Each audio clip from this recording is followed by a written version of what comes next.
Imagine this. You're standing on the US-Mexico border at 3 a.m. Not at a protest, not at a wall, at a factory. The lights are on, the machines are humming. Trucks are already lined up, engines idling, waiting to cross north. Inside, workers are assembling car parts, circuit boards, refrigerators, the physical guts of the modern economy. And here's the twist. While the internet argues about whether China is collapsing or America is deindustrializing, Mexico is quietly winning. No riots, no miracle slogans, no flashy headlines. Just factories, jobs, trade surpluses, and a currency that refuses to die. In 2023, Mexico quietly did something that should have been front-page news everywhere. It became the largest trading partner of the United States, overtaking China for the first time in modern history. And almost no one noticed. Today, we're going to talk about how Mexico, a country many people still associate with migration, cartels, and middle-income trap jokes, became one of the biggest hidden winners of the US-China economic war. This isn't a miracle story. It's not a populist fairy tale, and it's definitely not accidental. It's a story about geopolitics, supply chains, and how boring, unsexy manufacturing quietly runs the world. And by the end of this video, you'll understand something most investors, politicians, and pundits still don't. Mexico didn't just survive globalization's collapse. It adapted faster than almost anyone else.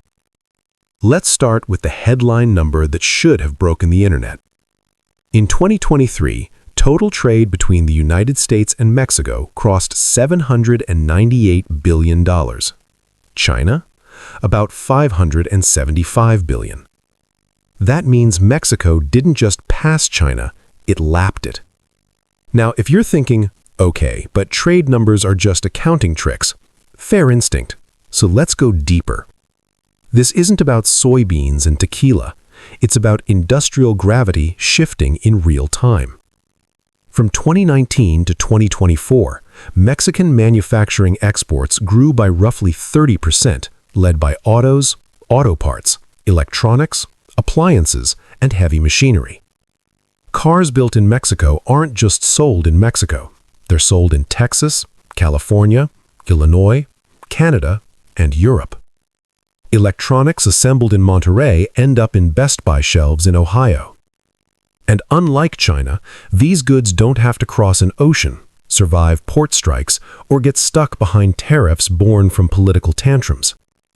Which brings us to the core thesis. Mexico is booming not because it reinvented capitalism, but because the world broke and Mexico fit the new shape better than almost anyone. This is the story of how geopolitical realignment turned Mexico into a quiet industrial powerhouse, and why most people still don't see it. To understand Mexico's boom, you first have to understand the collapse of the old system. For 30 years, the global economy ran on one simple idea: make it in China, ship it everywhere. Cheap labor, gigantic scale, just-in-time supply chains stretched across the Pacific like a tightrope. And for a while, it worked beautifully. Then came the stress test. Trade wars, COVID shutdowns, semiconductor shortages, ships stuck sideways in canals, and suddenly CEOs realized something terrifying. Their entire business depended on a single country that was becoming politically hostile, strategically risky, and operationally unpredictable. And here's where nearshoring enters the story. Nearshoring is globalization with trust issues. Instead of making everything on the other side of the planet, companies move production closer to home, ideally to countries that are friendly, stable, and already integrated into your trade system. And when American executives asked, where can we move fast, at scale, without rebuilding everything from scratch, the answer kept pointing south. Mexico already had free trade access through MUSCA. Mexico already had deep manufacturing experience. Mexico already had logistics pipelines into the U.S. And crucially, Mexico already knew how to build things. So when supply chains snapped after 2020, investment didn't hesitate. Foreign direct investment into Mexico hit about $36 billion in 2023, according to Mexico's economy ministry, one of the highest levels on record. Factories didn't come in theory, they came in concrete. Let's call this nail number one. The geography advantage. Mexico sits exactly where modern manufacturing wants to live. It shares a 2,000-mile border with the largest consumer market on Earth. That means goods can move by truck instead of ship, days instead of weeks, inventory instead of uncertainty. For an automaker, that's not a detail, that's survival. A car has about 30,000 parts. If even one sensor is late, the whole line stops. China's factories are efficient, but they're far. Mexico's factories are close, and increasingly just as capable. And the numbers show it. By 2024, Mexico had become the top exporter of automobiles to the United States, surpassing Japan, South Korea, and Germany. This isn't low-end assembly anymore. Mexico now produces high-value vehicles, EV components, aerospace parts, and advanced electronics.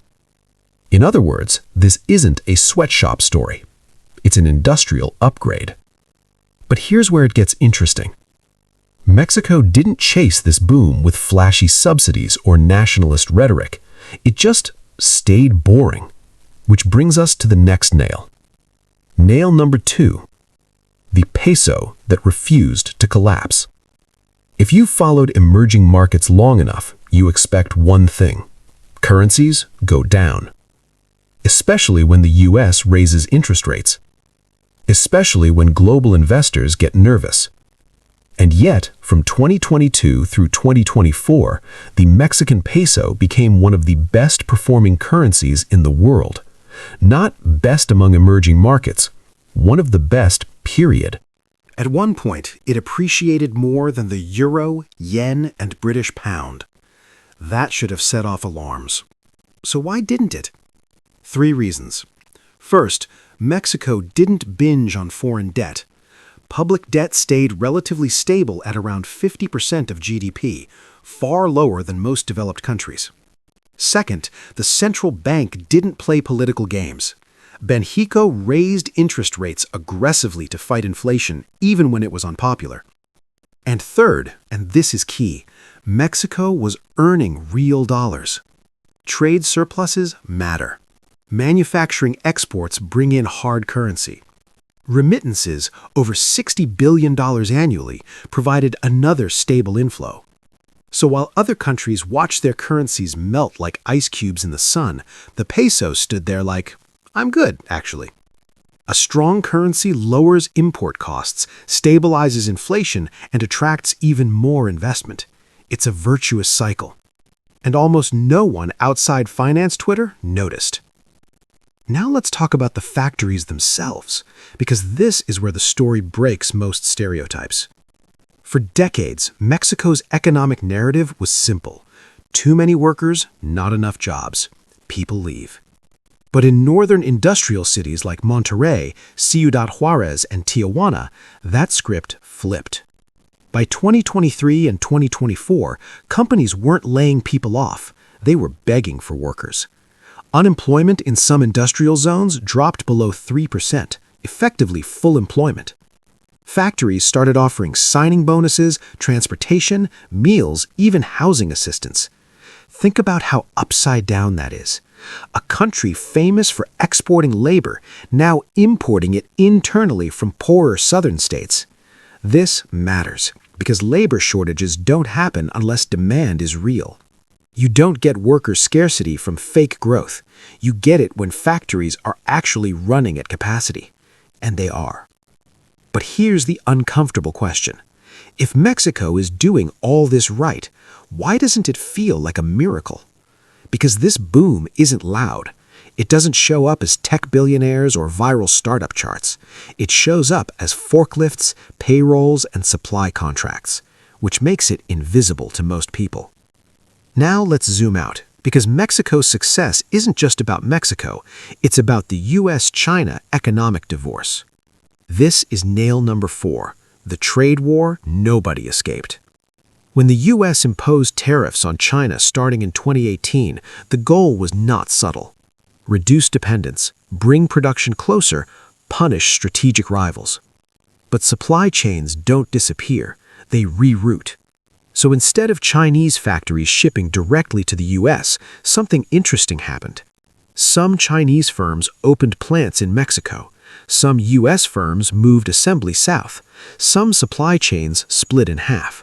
Components from Asia, final assembly in Mexico, truck to Texas.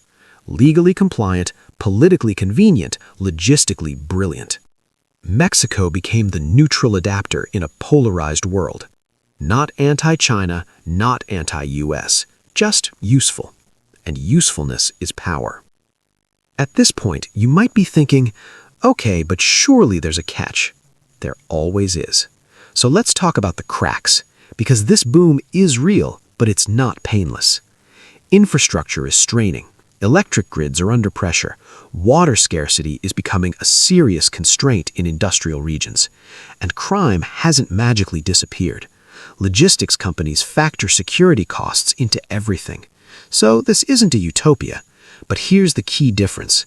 Mexico's problems aren't macroeconomic collapse problems. They're capacity problems. That's like complaining your restaurant is too full. Annoying, but fixable.